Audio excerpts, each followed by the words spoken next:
Okay, I got a 2018 Dodge Journey in the shop today, and this is an all-wheel drive Journey. Any of the all-wheel drive Journeys, I think back to 2011, 2012, can have this issue. And what we have is this Viscous coupler right here that's bolted to the front of the differential. It's only held on by 4 bolts. And then it has this electrical connector to engage the electromagnet, and they're failing. What the customer complains about is that the vehicle loads up when they're turning. It feels like it's hard to make it move, and then when they accelerate, there's a really loud banging noise. So what I did is I removed the drive shaft to the rear differential for right now, and I took out the Viscous unit from the housing. And I noticed right when I opened it up that this thing smelled extremely burnt inside, and that this black ring here made a black ring around the inside of the housing. Kind of like it had welded itself inside there, or whatever's going on is causing a whole lot of heat. Anyways, I haven't been able to get this to do it because it doesn't bang very often. For the customer, they kind of feel it in city use when they're turning a little bit more often. So what I've done here is just temporarily unbolted the front of that drive shaft there. They're 8mm bolts, and the hanger bearings right here.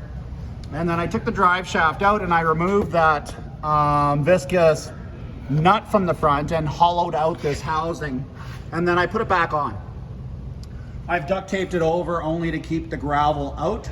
There's no concern of oil leaking, as the Viscous unit here doesn't have an oil that you change. It probably has some silicone inside the clutch packs, but nothing that you can service. Anyways, this Viscous unit is very expensive, about $4,000 Canadian. Can't believe that that's what you're paying, but that's what it's worth. So while the customer decides if they want to change it, and just to confirm that the noise goes away, I've deleted the rear wheel drive, or the all-wheel drive if you will, from this front wheel drive Journey. I'll let the customer drive it, and if it comes back, you know, in a week and they want to change it, then I'll go ahead and buy that unit from Chrysler. It is available, so that's a good thing that it is available, and I'll change it out.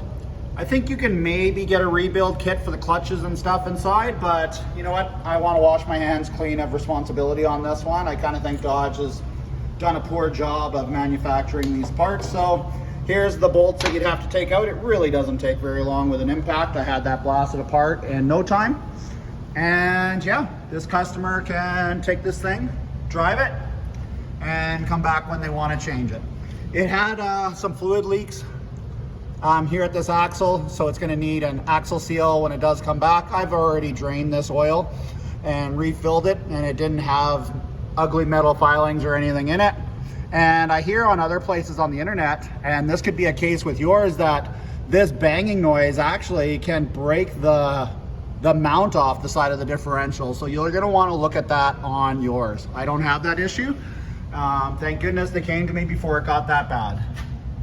Hopefully you find this informational.